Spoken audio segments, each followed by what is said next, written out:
আজ এই গল্পটির পাঠিয়েছে আমার কাছে আমার একটি ছোট ভাই। ভাইয়ের বাসা হলো যশোর জেলার MM কলেজের পাশে। ভাইটির নাম হলো আজম হাওলাদার।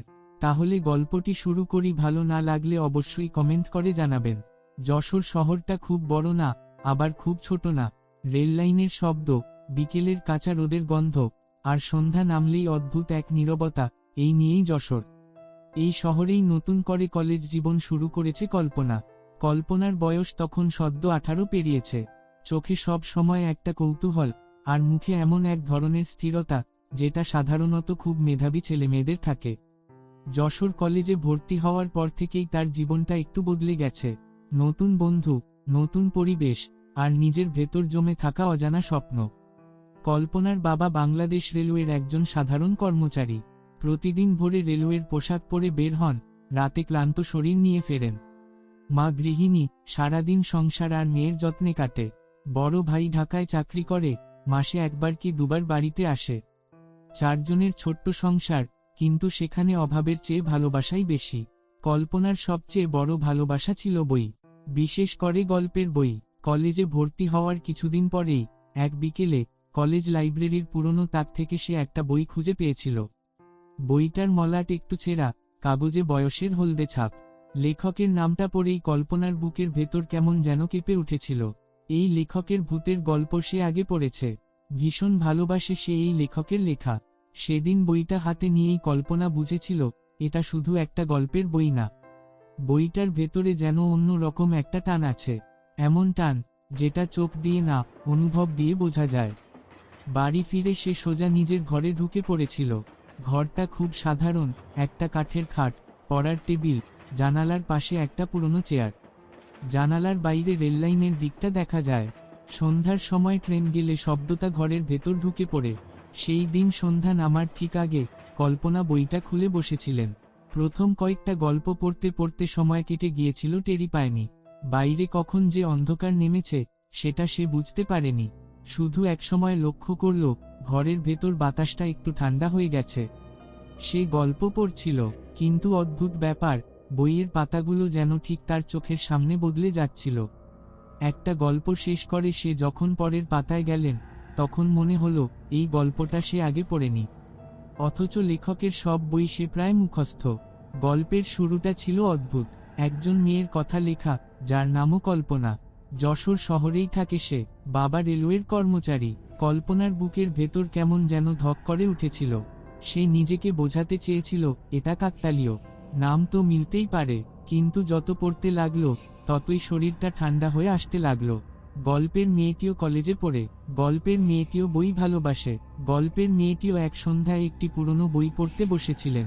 কল্পনার হাত কাঁপছিলেন, পাতা উল্টাতে ইচ্ছে করছিল না, অথচ চোখ সরাতেও পারছিলেন না। হঠাৎ ঘরের বাইরে থেকে ট্রেনের হুইসেলের শব্দ ভেসে এলো। সেই শব্দের সাথে সাথে বইয়ের পাতার এক কোণে কালো কালির মতো একটা দাগ নড়েচড়ে উঠল। ঠিক তখনই কল্পনা প্রথমবারের মতো অনুভব করল, সে আর শুধু গল্প পড়ছে না, গল্পটা ধীরে ধীরে তার ভেতরে ঢুকে পড়ছে। আর গল্পের শেষ লাইনে লেখা ছিল, যে এই গল্প পড়বে, সে বুঝতেই পারবে না, কখন সে গল্পের অংশ হয়ে গেছে। কল্পনা বইটা বন্ধ করে দিলেন, কিন্তু ঘরের ভেতর তখনও যেন কেউ নিঃশ্বাস নিচ্ছিলেন। সেই রাত থেকেই কল্পনার জীবন আর আগের মতো থাকেনি। সেই রাতের পর থেকে কল্পনার ঘুম আর ঠিক মতো হলো না। চোখ বন্ধ করলেই তার মনে হতো, কেউ যেন ঠিক দরজার ওপাশে দাঁড়িয়ে আছে। দরজার ছাটা স্বাভাবিকের চেয়ে লম্বা। নিঃশ্বাসের শব্দ খুব ধীরে ধীরে আসে, আবার মিলিয়ে যায়।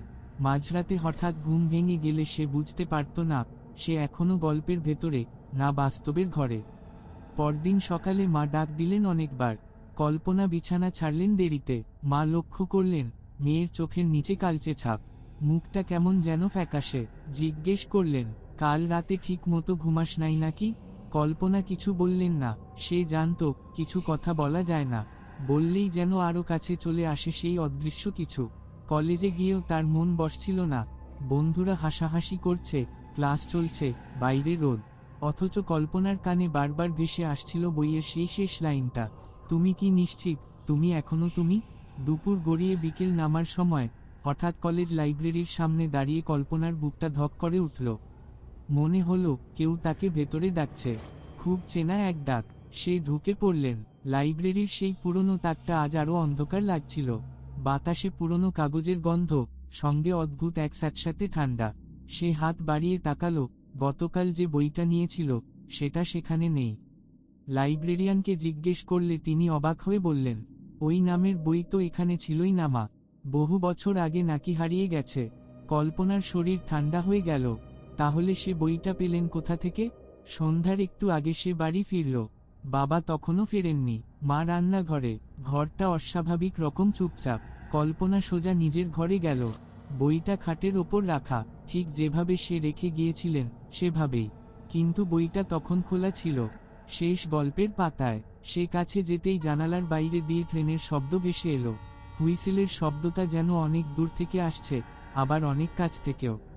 পাতার লেখা বদলে যাচ্ছিল। এবার গল্পে আর কোনো তৃতীয় পুরুষ নেই।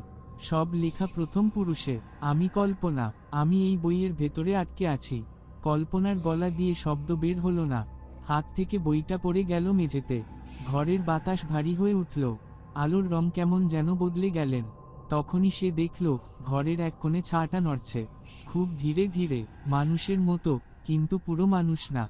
চোখ দুটো অস্বাভাবিক উজ্জ্বল। ছায়াটা কথা বললেন, কণ্ঠস্বরটা কল্পনার নিজের মতোই। আমি তোমার আগের কল্পনা। সে জানালো, এই বইটা আসলে একটা ফাঁদ। বহু বছর আগে এক মেধাবী মেয়েটি এই লেখকের গল্প পড়ে এমনই আটকে গিয়েছিল। তার জীবন, তার অস্তিত্ব, সব ধীরে ধীরে বইয়ের পাতায় ঢুকে গিয়েছিল। তার জায়গা নিতে এসেছিল আরেকজন পাঠক। এভাবেই গল্পটা বেঁচে থাকে। এবার তোমার পালা ছিল, ছায়াটা বলল। কিন্তু সমস্যা একটাই, তুমি পুরো গল্পটা শেষ করনি। কল্পনা বুঝতে পারল, এই গল্প শেষ না হলে সে মুক্তি পাবে না। আর গল্প শেষ করার মানে, কাউকে না কাউকে এখানে রেখে যেতে হবে। ঠিক তখন বাইরে বাবার পায়ের শব্দ শোনা গেল। রেলওয়ের পোশাকের পরিচিত শব্দ। কল্পনার বুকের ভেতর হাহাকার উঠল। সে শেষবারের মতো বইটা খুললেন। শেষ পাতায় শুধু একটাই লাইন লেখার জায়গা খালি। কলমটা নিজে নিজেই তার হাতে চলে এলো। কাপা হাতে সে লিখলেন, এই গল্পের শেষ এখানেই। কেউ আর আসবে না, আমি যাচ্ছি। এক মুহূর্তের জন্য ঘরটা অন্ধকার হয়ে গেল। ট্রেনের হুইসেল, বাতাসের চাপ, আর এক দীর্ঘ আর্তনাদ, সব মিলিয়ে শব্দটা মিলিয়ে গেল। কল্পনা জ্ঞান হারালেন। যখন তার জ্ঞান ফিরল, সে নিজের খাটে শুয়ে। মা পাশে বসে কপালে পানি দিচ্ছেন। বাবা চিন্তিত মুখে দাঁড়িয়ে। বইটা আর নেই। ঘরটা আবার আগের মতো। কিন্তু কল্পনা জানে, কিছু জিনিস ফিরে আসে না। আজও যশোর কলেজ লাইব্রেরি কেউ কেউ বলে, একটা বই আছে যেটার নাম কোনো খাতায় লেখা নেই। যে বইটা পড়তে শুরু করলে মাঝখানে থামা যায় না।